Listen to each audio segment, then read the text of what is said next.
Hey everyone, welcome back to another episode of The Other Side of the Struggle. We've got with us the fabulous and wonderful Kusla Chadwick, and honestly, one of my best friends. Like, she's so much fun to talk to, so much fun to laugh with, and man, does she ever keep life very interesting.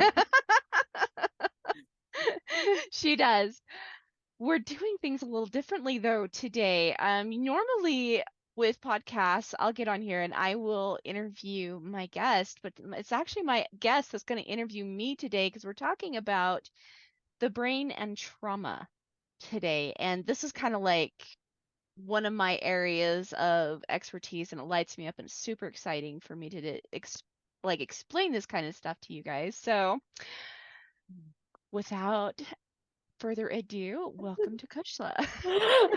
Hey, Erin, thank you. Hey, guys, this is exciting for me to be in the opposite seat and to be able to interview you. For those of you who don't know me before, Erin and I kind of start our interview together. In case you haven't met me, I am actually the co-founder of the Unashamed Life Coach School with Erin. Yes, And yeah, exciting. and it's very exciting. And we have been, as a part of the Unashamed Life Coach School, teaching about the brain and trauma. The Unashamed Life Coach School is about specializing in dealing with your own residual trauma, helping you to become exceptional at helping other people with their trauma as well. So, as a coach, and then being able to go and run your own business as a coach. So we're Yep. helping with three very specific things. And as part of that, Erin has been going through and helping our clients to really understand the brain better and its impacts on trauma. So we thought it'd be really cool to talk to you guys here on the podcast about trauma in the brain. So super excited. I know this is actually going to be a shorter one. We are going to talk about this in a little bit more length in future episodes, and hopefully Yep. I'll get to come and continue to ask more questions. But Sounds yeah, I just brilliant. wanted to.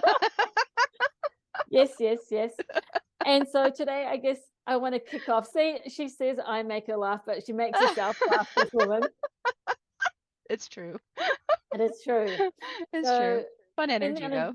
it is fun. It is fun. In the Unashamed Life Coach School, you talk about the trauma cycle. So I think that's a really Yes. good place for us to start. Can you explain a little bit about the trauma cycle and maybe how it begins, how we might be able to prevent it, and then how we can get out of it? Those are three big questions. That might take up our whole Yeah. time.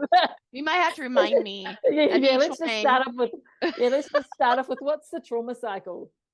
So the trauma cycle, let me first preface it this way by saying that the brain loves predictability.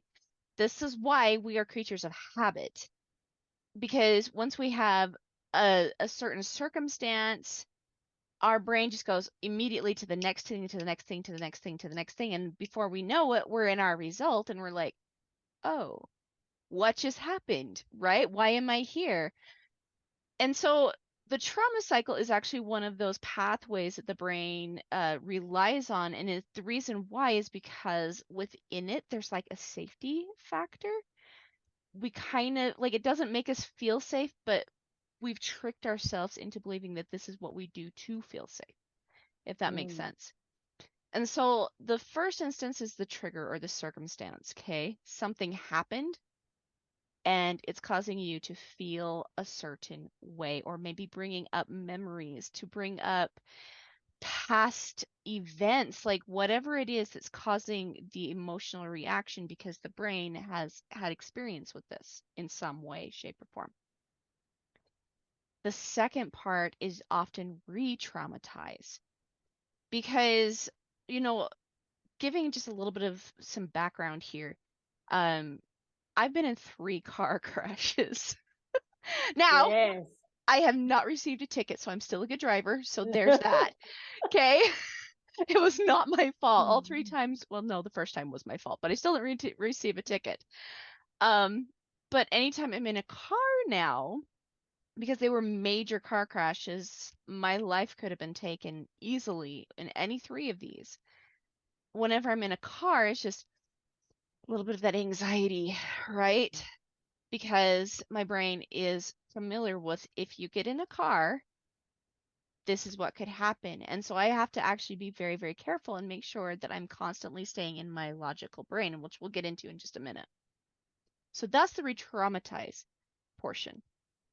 Yeah. The third piece here is the reaction and the blame. So we get triggered, we get re-traumatized, and all of a sudden now we've got the emotion and the thoughts that are coming with this event. It's very natural to say, oh, because this person pushed me out of my lane on I-15 going 80 miles an hour, which actually happened Yeah. for me, right? That anybody that drives like an idiot, oh, I'm just gonna sit there and like honk at my horn and like yell at them and tell them like they're the dumbest person on the planet, even though they can't hear me, right? And and so it's easy to get kind of worked up and like get your emotions and cause more of the reaction Yeah. than necessary, right? Can I just say, Yeah. when you told me about the car accidents the first time, I was like, holy smokes. Like, I do think it's a massive achievement that you even drive again. But at the same Yes. time, at the same time, I'm like, of course you do, uh, Yeah. because, well, number one, you want to get around. And so Yeah. it's something that you've dealt with, right? But also it was really interesting for you and I to talk about, what it's been like for you to be triggered and re-traumatized, and then how you react as you've gone through. And so I think it would be really cool to speak to your podcast listeners about this, because this is something where uh I, I don't know if this is safe for me to say. I think it's safe for me to say, right? But this is something that, I hope that so. yeah, yeah, yeah. I think this is something that, Erin, you're still working on Yes. improving a little bit, right? Oh Yeah, yeah. yeah. So it's something that you've done a lot of work on. Mhm. You've made tons of improvements, which is why you can go out and do all the daily things and all of that stuff. But also you've recognized that your body still has a reaction, Mm. right? Your body still has, it's a mild reaction, but it's still a reaction. And that mild reaction still has an impact on other areas of your life. And that's for all of us. It's not just for Erin in this instance, but anytime we are in this trauma cycle of, being triggered and re-traumatized and then having a reaction, like it's the same for all of us. When there's anything, and particularly if it's mild, we're almost tempted just to like brush it under the rug, right? Yeah. Which is in what you've been doing to an extent. You've got it to a stage where it's okay, you're coping, but Mhm. that's not It's thriving, not that's not yeah, it's not ideal. thriving. It's still in Yes. the cycle, right? Yes. Oh, it totally is. It Mhm. totally is. And and I will say like there's still a lot of work that I'm still doing over this. Like one of the things that I've been doing recently um is I will put in my ears like no, I don't know that I would suggest this for everyone that's dealing with like, trauma from a car Mhm. crash. But for me, I'm the kind of person that cannot fall asleep behind the wheel. Like I just can't. It doesn't happen. Um, so I'll put in like meditation music in my ears because what it does is it immediately calms my body down and it releases like it kind of slows down the cortisol levels that are being released, right? Mhm. And so I'm not feeling so stressed and I'm able actually to get more into my mind and to actually do some processing and some get kind of deeper into what's really happening. So that's just like one of the things I've been doing, but like I want to also point out to the fact that the brain, because it's very predictable and it wants to go in these cycles over and over and over and over again, it needs something to break the cycle. Now, one of the Mhm. things that, one of the boundaries that I have given myself is that I don't live in fear, and that doesn't mean that sometimes I don't still get stopped by fear, but I don't live in fear. And so it's just a little bit of a story here. It was about 5 years ago. I was driving 80 down the interstate with my three oldest boys coming home from a dental appointment. and somebody literally pushed me out of my lane. You know, they like we were about to their exit. They realized all of a sudden that their exit was coming up and they just boom right into me. And I Yeah. swerved to get out of the way. And when I swerved, my front axle broke. Right. And Yeah. then I spun across all the lanes of traffic, hitting the center divide. We survived. Obviously, I'm Yeah. still here. I'm Uh-huh. doing a podcast, right? Yeah.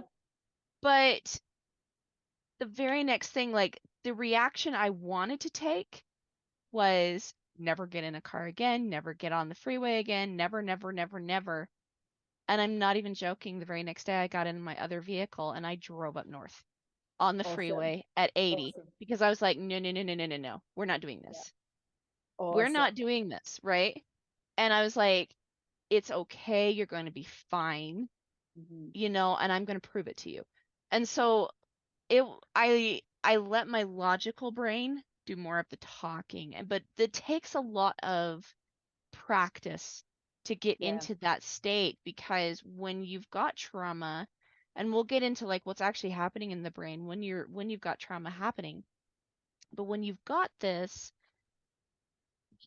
there are certain areas of your brain that actually naturally shut down, and your logic and reasoning part of the brain is one of those places that shut down. So Mhm. what we want to talk about next is the fourth part of this cycle, which is coping and avoidance. So that's kind of what I wanted to do, right? I wanted to avoid driving ever again. I wanted to avoid the freeway. I just wanted to avoid it all. Yeah. Never again. Like horse and buggies sounded great at this part of my journey, but I was like, that's not realistic, Erin. Come on, right? And then the control factor. Now, this is kind of an interesting piece, like going back to my story. I was really ticked off at that person. I was like, do you just realize what you did? Like what you created, Yeah. right? And that's kind of an attempt at control. Mm. Yeah. And you're kind of the mastermind at the energy field, but that's me actually Yeah. putting something into the energy to slap that guy, right? That's Uh-huh. exactly what I'm trying to do, but we don't realize that.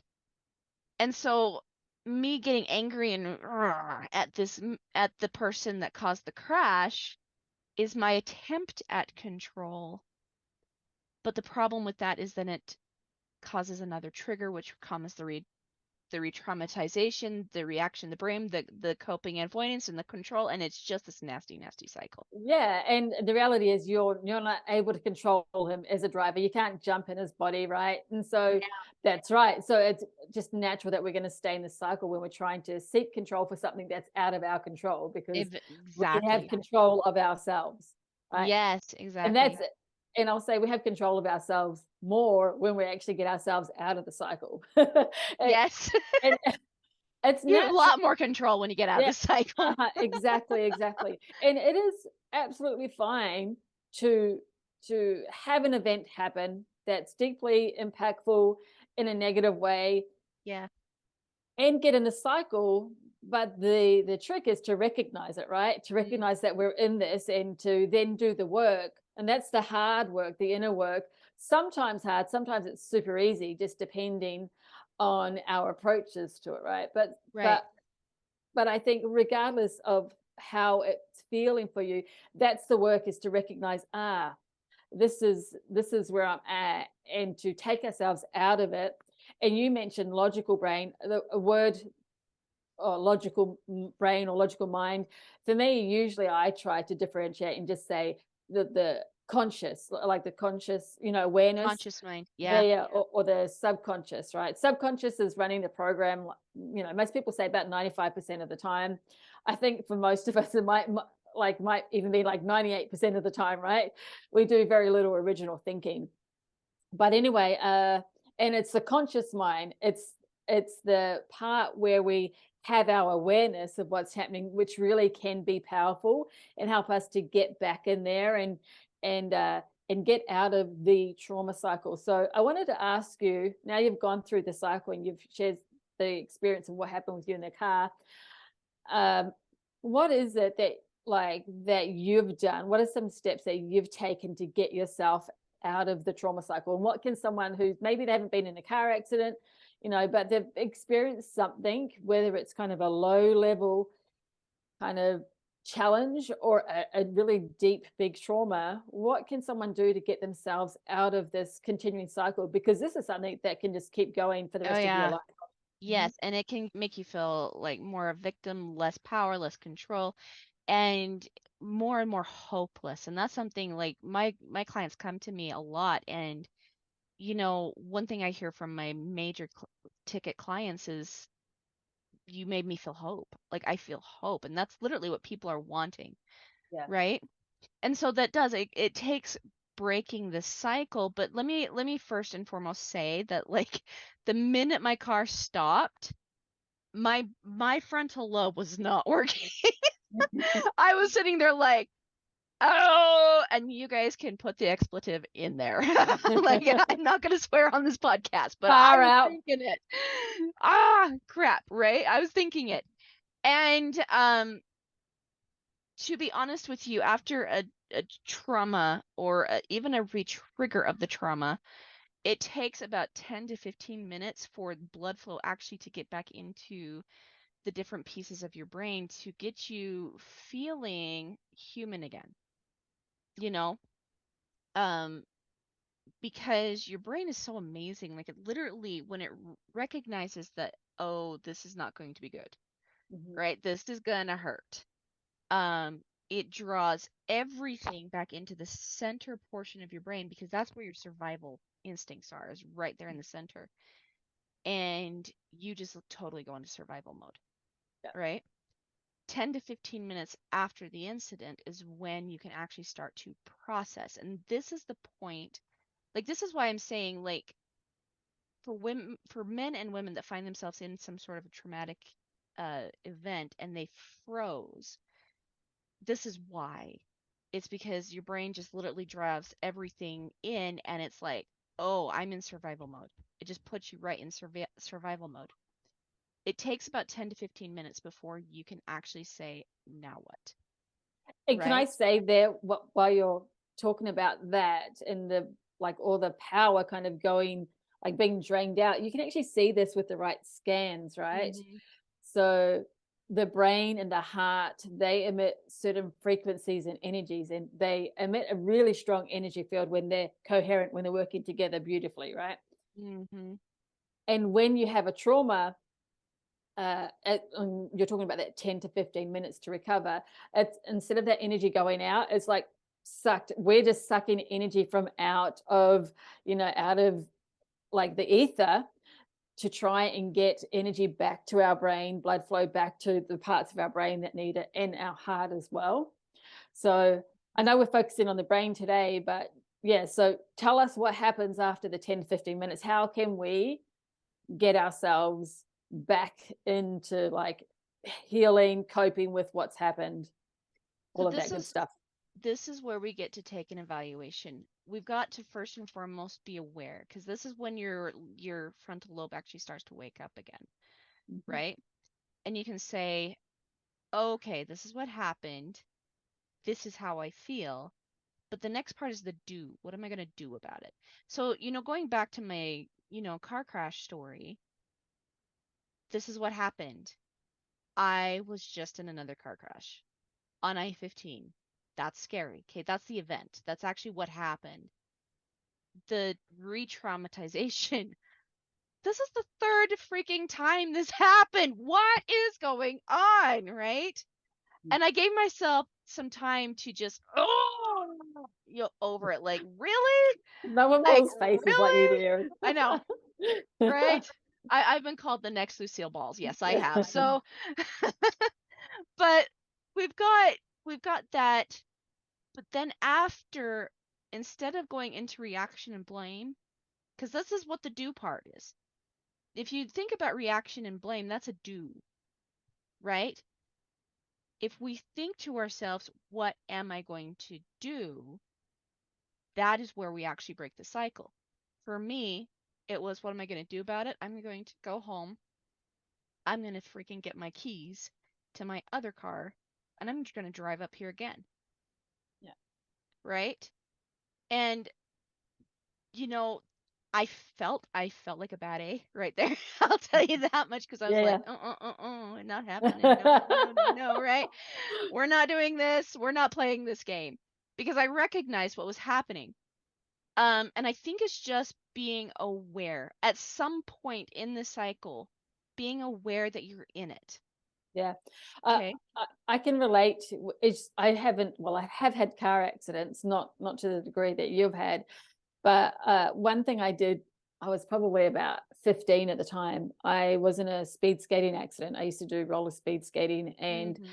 it happened to be in a, it was actually like recreational, but it was like advanced. So there were a lot of people who did competitive speed skating who would come and visit this particular skating rink, and it was nighttime, and it was advanced speed skate, and there was a whole line of us, when skaters skate really close together, like bent over and really close. Yeah. And so, yeah, and so there's a whole row of us, and we're on this bank track coming down the bank, which is the fastest part of it when you're coming down off the bank, ready to go on the flat part of the rink. And I was third in line, and the two guys in front of me, they didn't skate competitively. Everyone else in the pack did, but the two guys in front, for some reason, they didn't, and they were, and they were mucking around a little bit, and they fell over, and we were coming down so fast, and I was so close to them. I went to jump, and I jumped, flipped over, and smashed my face, and my legs went flying over. It looked like I broke my neck and my back. And anyway, I ended up with a nose that was like this wide for a little while, and lips that were like this fat. Literally, for a week, the only thing I could fit in my mouth was a straw, and Oh, all my teeth were loose, and my gum was cut up. You can still see this little scar where my teeth come through, right? And anyway, so I looked like the Beast out of Beauty and the Beast, something like that, right? Actually, you guys are thinking of the cartoon. That's even too good, right? There was a TV series Beast. That's who I was thinking of. But anyway, it took me about a week. Like by the time I got out of the hospital and recovered a little bit, still looking ghastly. I decided, as soon as I was able to get out the house and out and about, I went down to the skating rink, and because I worked there, I could go in at any time. And just by myself, I just started skating again, because I decided, like, if I don't get on my skates again now, I'm afraid I might not ever. Like, I need to get out there again. And so even though I wasn't fully recovered physically, I decided to mentally, yeah. step up to the plate. And I say this, and I know some of you, the situation that re-traumatized you is not something that you want to put yourself back into, right? And Yeah. so this might not be the action that you take, just because Erin and I are both using examples where we went back to the environment which was difficult for us and helped us to rewire our brain to say, actually, we are safe here. There might be another option, that someone who is like not smart to put yourself back into the situation, Yeah. which or Let the environment which created the yeah. trauma, Like right? like a like an abusive husband, right? Yeah, for Exactly, something like that, exactly, get out. Get out for exactly. sure. Yeah, but you've got to decide on the action. That's what it was for me, and that's what it was for Erin. But how do they decide what that action's going to be? How do they decide what to do when their brain is still in that place of, yeah, they might have calmed down after that 10 to 15 minutes, but they're still feeling like the stuff's not resolved yet, right? Yeah. All the underlying trauma is not resolved yet. So how do they actually decide or come up with a way of what to do, or what do they need to know so that they can step out of that trauma cycle? So, that's a really good question. Thinking back to the the the woman that has been in an abusive relationship, let's talk about that for just a second because yeah, that is definitely a situation where you don't want to return to Yeah, just to get your brain to be like, "Oh, we're safe here." No, as a matter of fact, you're not. yeah, And it's okay to admit that too. It's okay to say, "No, no, no, no, no, I'm actually not safe here." And I think that's the number one thing, is to actually take a look and say, am I safe or am I not? But also, what are the emotions that are coming here? See, a lot of people, we get really, really scared of what the emotion is. And we're scared of emotions. And I think this is part of the reason why you see so much struggle in society nowadays, is because a lot of people have shut that part of themselves down. But when we can feel the emotion, sit with it for just a few minutes, and Yes. ask ourselves this question: why is this here? What is this? What is it here to teach me? Yeah. That's the I, big question. I would say though, even before we get to those questions, because those are powerful questions, but initially there's a neuroscientist, I think her name's Jill Bolte. Actually, I think I've missed a part of her name, but I know for sure it's Jill, right? And I'm pretty sure it's Bolte. Anyway, she's amazing. She's done some amazing work on the brain.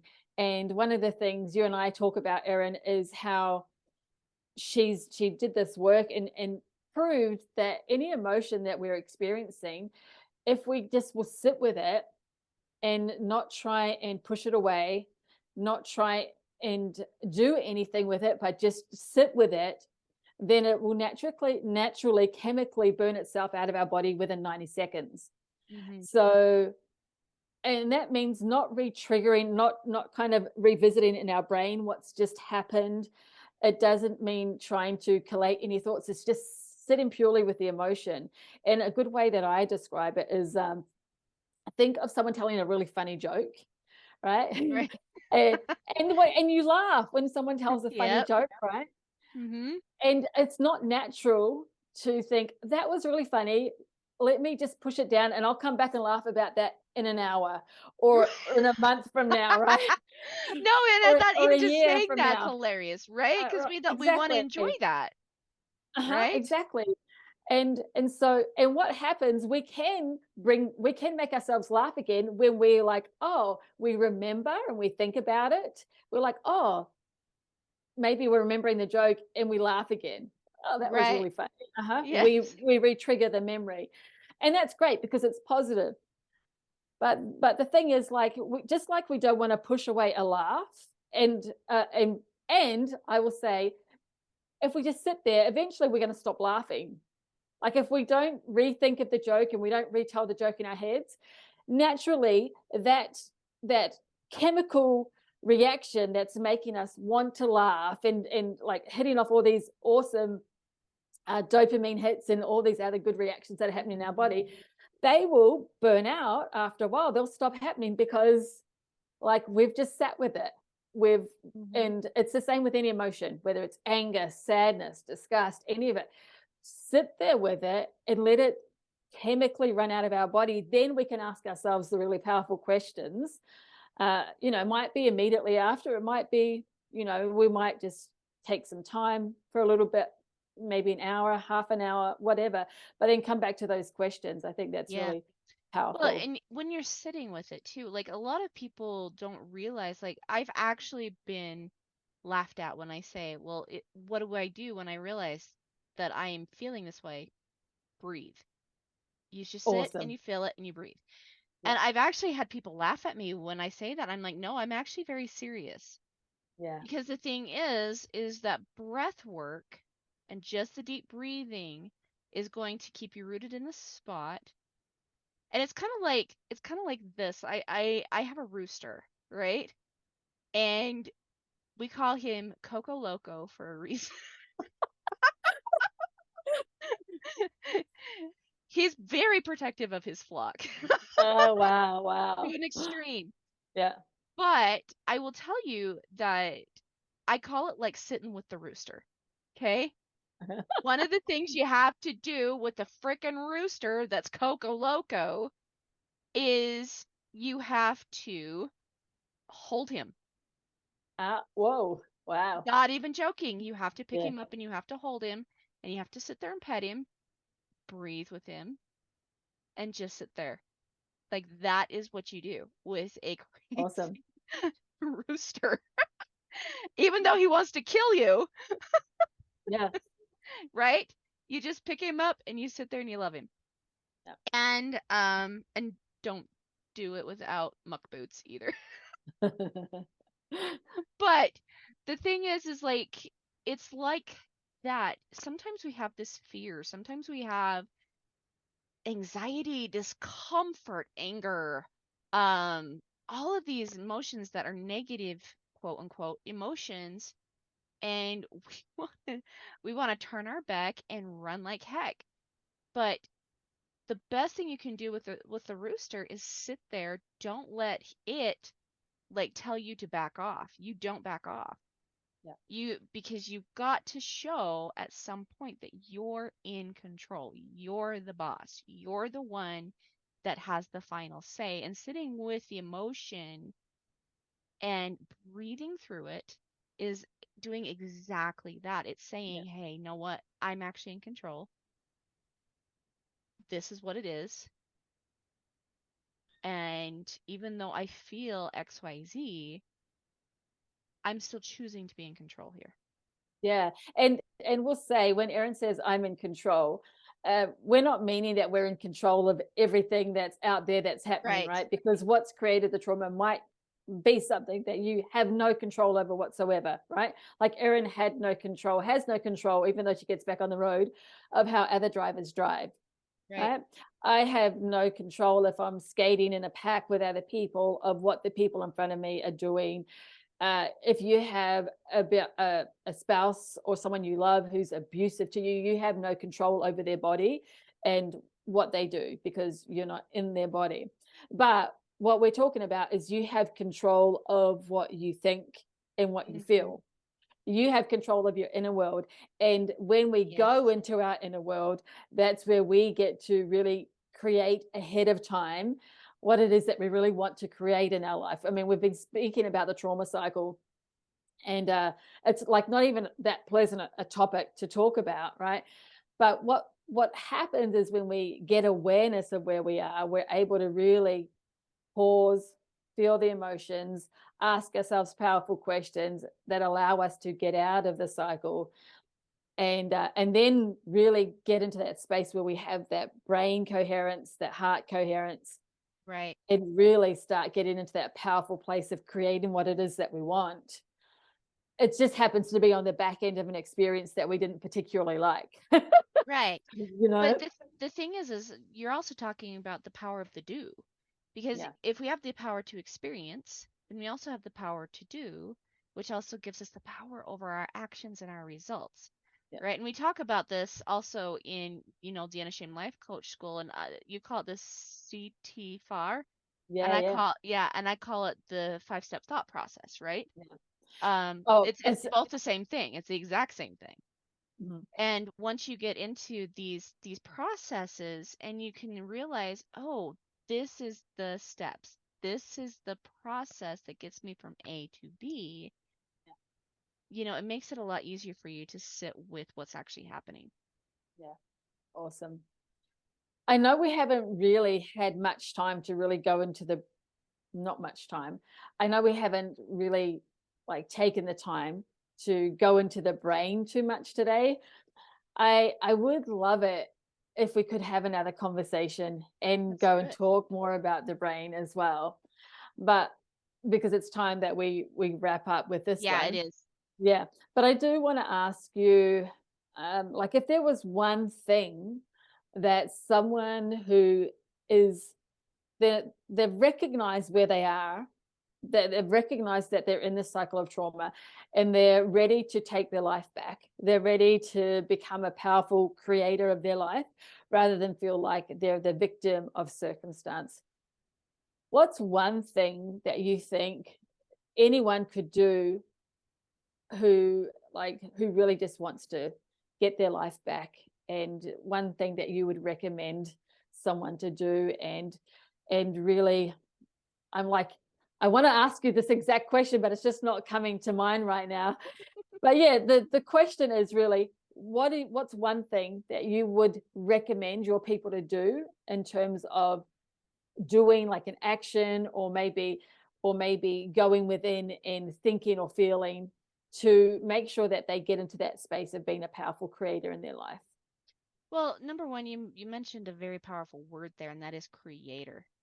You Yes. know, I will tell you that, in my own personal experience, um, the reason why I've been able to heal from betrayal trauma, I'm working on healing from vehicle trauma, right? And even daily traumas, because they still happen, and they do. I mean, like I said, Yeah. I probably talk to you more than anyone Yeah. about what happens in my day-to-day life. But the reason why I'm able to heal is because I'm very clear in what I'm creating. And this is like such a big pivotal piece here. Like, people are creative. Our highest level of intelligence is actually creation. When we get into creation, we get into a very high level of self-awareness. And when you get into that high level of self-awareness, all of a sudden you start feeling excited. You Yeah. start feeling joyful. You start feeling like all of these amazing things, and you start getting the drops in your bucket that you're desiring now to move forward, to Our actually get out of the cycle. mhm. Our brain state when we are in creation is at its highest.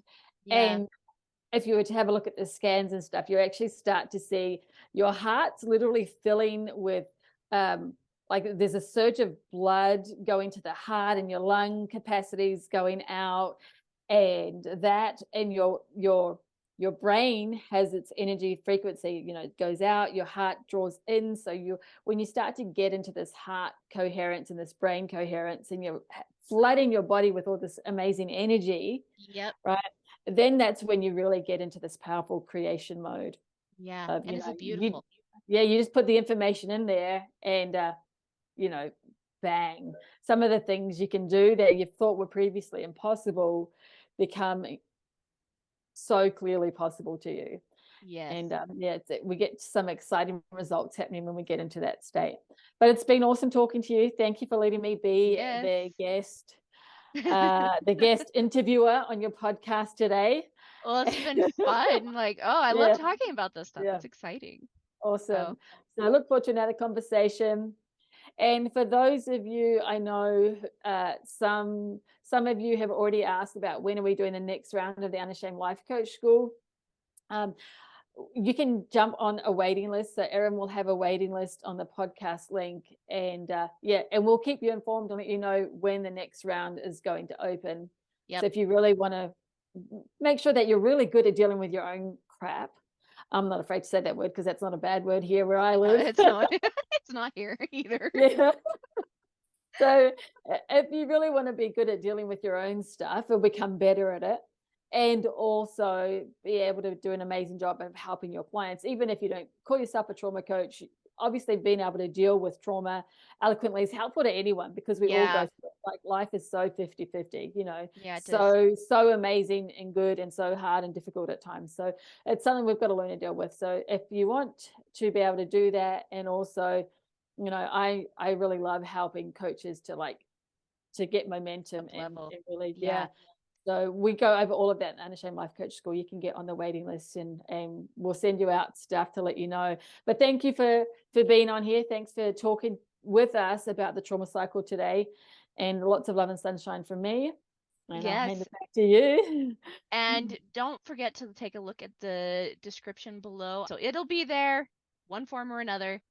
Make sure if you guys are one that waiting list, just to leave your email and we'll get ready for you. So anyway, thanks so much, Kushla, for being with us My today. pleasure. A pleasure. Yeah, And I got a bit stuttery there because I was like so cold. Actually, it's really cold in my office as well. it's like So so hot over here. Like it's yeah, totally flip-flopped now. yeah, but it's been my pleasure. All right, everyone. Thanks for hanging out with us today, and we'll see you on the other side. Okay, Bye. bye.